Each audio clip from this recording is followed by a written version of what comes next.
Well, Uncle Dan, Hey, yeah, these are trying times for a lot of us.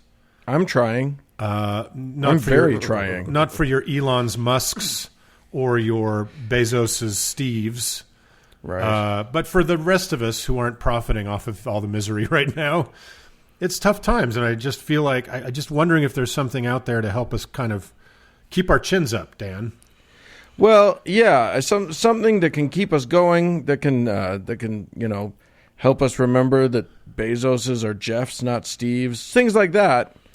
I I wasn't talking about Jeff. I was talking about Steve Bezos. His brother. His brother.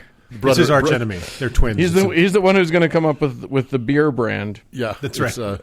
Steve Moriankamer, brother of Bezos. Yeah.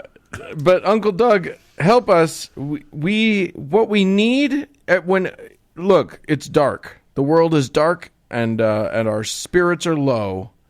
What's going to pull us out? Is there some woo for us? Jesus Christ. And the weather the recent weather report is simply tear gas. Yeah.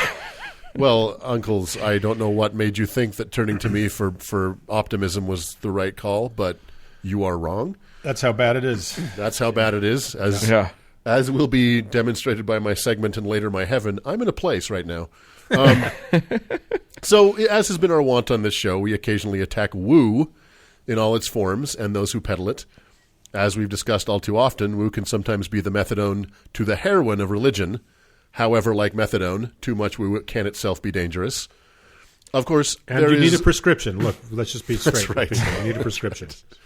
There is the mostly harmless woo of, say, Gwyneth Paltrow and her vagina eggs that we talked about back in episode 43. But there are also forms of woo that can almost only cause harm, like anti-vaxxism or QAnon. Right. Today we're going to talk about the latter. This week I want to dig into the woo archives all the way back to 1952 to one of the OG woos, Norman Vincent Peale's seminal self-help book, The Power of Positive Thinking, a guide to mastering the problems of everyday living. Many of you will no doubt recognize the name of that book, even if you've never read it. But for a nearly 70-year-old self-help book, it may be one of the most influential books affecting your life right now, but not in any good ways and not for any good reasons. And it was, and it actually was a massive bestseller, right? Huge bestseller. Yep, we'll talk about that. Yeah, it was a big seller.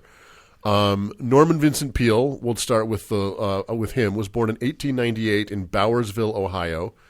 He was raised a Methodist and would go on to earn a degree in sacred theology from Boston University School of Theology and a Doctor of Divinity degree at Syracuse University. These are, of course, about as valuable as my degree in epidemiology from Trump University. Peale became a Methodist minister at 24, and 10 years later the pastor of New York City's Marble Collegiate Church, where he remained until his retirement in 1984. Somewhere on this road, he realized three very important things. Lots of people have money. I want that money. And some people will give it to me if I lie to them. So, he became a prolific author and motivational speaker. The subject he would hit on, and which would be the main theme for the rest of his life, was positive thinking, and how positive thoughts and a positive attitude can lead to health, wealth, and happiness. As we'll discuss, sometimes there can be negative consequences by taking mental health advice from someone with no training in the fields of psychology, psychiatry, or mental health. These negative consequences can only be made worse when taking mental health advice from someone with degrees in sacred theology and divinity. I want a degree in non-sacred theology. Right, exactly. I love that. I want a degree in non-Euclidean theology. Exactly.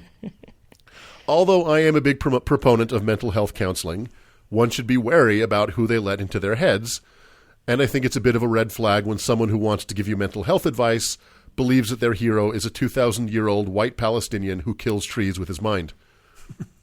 Aside from becoming perhaps the most sought-after motivational speaker of his time, Peale was a prolific writer, having published something like 40 books, among them The Positive Power of Jesus, 6 Attributes for Winners, You Can If You Think You Can, The Power of Positive Thinking for Young People, The Amazing Results of Positive Thinking, The Power of the Plus Factor, and The Celestine Prophecy.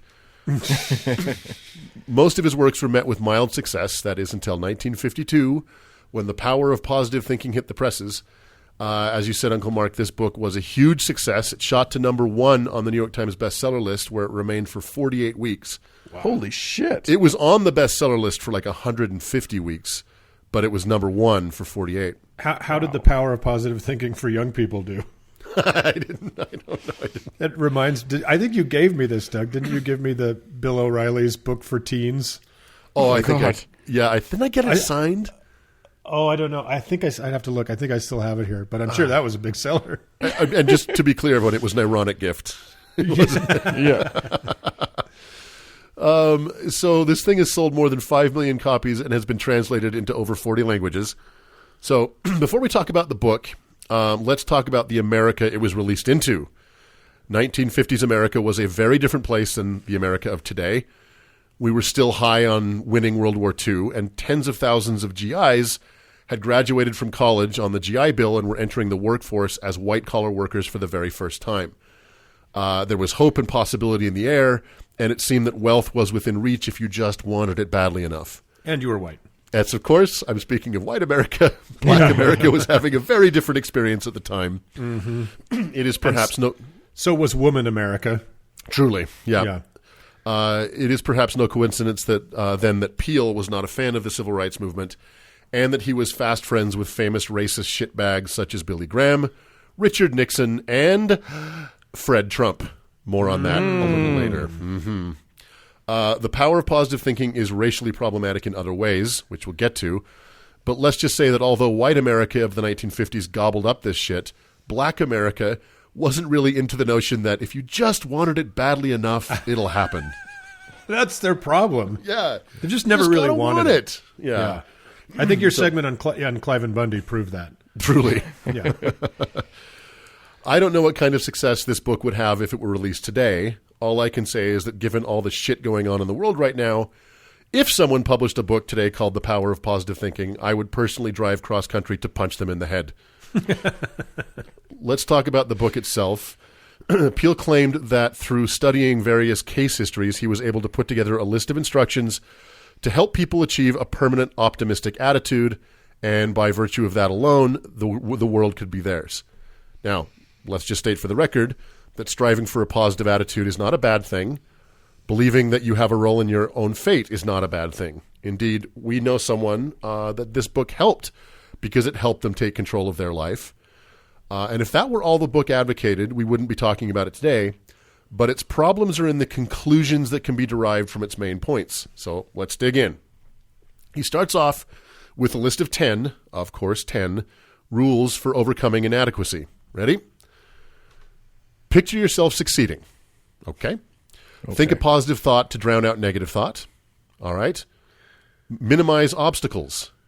Seems logical. That for such a short one, he snuck a doozy in there. I know, right? Do not attempt to copy others. Repeat, quote, "If God be for us, who can be against us?" 10 times every day, just not in German. Work with a counselor. That sounds nice, but remember that what he's talking about here is a religious counselor. He's talking about clergy. Repeat, quote, "I can do all things through Christ, which strengtheneth me," 10 times every day. Develop a strong self-respect. Affirm that you are in God's hands. Believe that you receive power from God. So, you know what? I think there's a lot to that, because wherever Christianity is in the world, there's no poor people. Truly. Right. Yep. Everybody's a success, and they're happy. Done and done. Done and done. It bears mentioning that obviously prayer and scripture reading are everywhere in this book, and nary a page goes by without exhortations to hand your life over to God. The power of prayer is everywhere, along with the belief that God is the source of all power and energy, which you would expect this from a self-help book written by a Christian minister. It just makes where we're going to end up all the stranger. The book goes on to describe how to maintain a positive outlook by, say, not worrying about negative things because they aren't your fault anyway.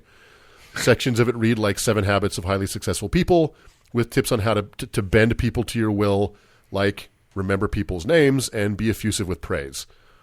So it's mostly pablum. There are long sections about contemplation and meditation, including the repeating of mantras to drive out negative thoughts and reframe anything into a positive context. According to Peale, most obstacles are mental, which is probably the biggest problem with the book. It follows then that those that are successful are necessarily better than those who suffer. And if you suffer, whether physical ailment or financial instability, guess whose fault that is? Right. So, in spite of its incredible popularity, the book met with instant criticism from psychologists. These criticisms broke into two main veins. The first is that the constant reframing of the world and repetition of mantras is a mild form of self-hypnosis and can cause all kinds of problems, from becoming delusional to being able to excuse any evil because the victims must have had it coming and not wanted a better life hard enough. The second main criticism of the book is that it's stuffed with anecdotes that can't be verified. Having grown up Mormon, we were assaulted every Sunday by anecdotes that were clearly untrue. Yeah, right. In The Power of Positive Thinking, Peale makes his points by telling anecdotes about, among others, quote, a practicing physician, a famous psychologist, a prominent citizen of New York City, a business executive, an alcoholic, and a famous trapeze artist. So, because these anecdotes can't be verified and were almost certainly made up, Peale's assertions cannot be repeated or analyzed, and you just have to take his word for it. As we've said on this show many times, extraordinary claims require extraordinary evidence, so when the evidence is utterly lacking, you can pretty much toss away the claims. There is one other vein of criticism, and it's the theological one. Many religious figures have criticized the book for various religious reasons, but we're not going to talk about that here, because what's the point of listening to two snake oil salesmen arguing over which elixir will truly cure the diabetes? Diabetes. Peale's book and his lectures made him very popular in the 1950s, 60s, and 70s. And like I said before, he became friends with some very powerful people.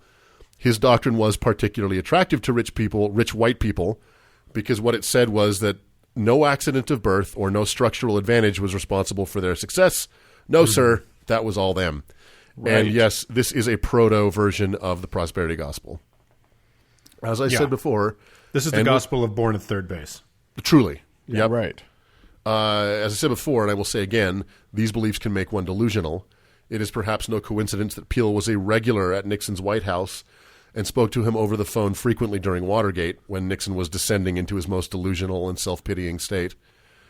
It is perhaps also not a coincidence that real estate mogul and 15-time winner of Father of the Year, Fred Trump, and his wife Mary traveled to Peale's church often to hear his sermons. In a desperate attempt to curry his father's favor that did not work, are you listening, Don Jr., Donald became a huge fan of Peale as well. Donald Trump went so far as to call him his personal pastor, and Peale even officiated Donald Trump's first wedding. Trump has mentioned this book in interviews and puff pieces very often as one of his most important motivators. So, there's a lot of explanatory power here, even if at its core there are some major contradictions. Clearly, Donald Trump has never read the book, mostly because he hasn't read a book or even a presidential daily briefing. There is so much in Peale's writing that seems to be antithetical to the very character of Donald Trump, particularly all the God stuff. Trump has never prayed or asked a higher power to help him or read the Bible, so in that sense there seems to be an uncrossable chasm between Peale and Trump. But then there's all the rest of the stuff. In his sermons, Peale often said the following, quote, "Stamp indelibly on your mind the mental picture of yourself succeeding. Hold this picture tenaciously, never permit it to fade." That is 100% uncut Trump. Yeah. Right? My crowd size was record-breaking. I won the popular vote. My poll numbers are incredible. No president has done more than me. Black people like me. There is no coronavirus, and it will go away in the summer anyway. My economy is the best in history, etc., etc., etc. So I don't think Trump ever read the book. He probably read the cover and then maybe paid attention for a couple minutes during one of the sermons. However, his belief that he can will reality into submission is at least undoubtedly influenced by this book. Mm-hmm. So Peale died of a stroke in 1993, which, according to Peale, he just didn't believe hard enough in not having. So that's kind of it. This book that, was once popular and now has kind of disappeared is absolutely affecting our day-to-day lives because it is the book that our president believes in most. Yeah, it seems like if we had a time machine, there was probably just one dinner party in Queens in 1957 that could have just one stick of dynamite and the world would be a different place right now, right? Truly. So Because some of the worst people in the, I don't know how seriously evil Peel was, other than just being kind of a delusional quack. But, some of the people that surrounded Trump, like Roy Cohn, just some of the world's worst, most evil people around that man. And if you are who you associate with, then being fast friends with Richard Nixon, Fred, and Donald Trump certainly says something about your character.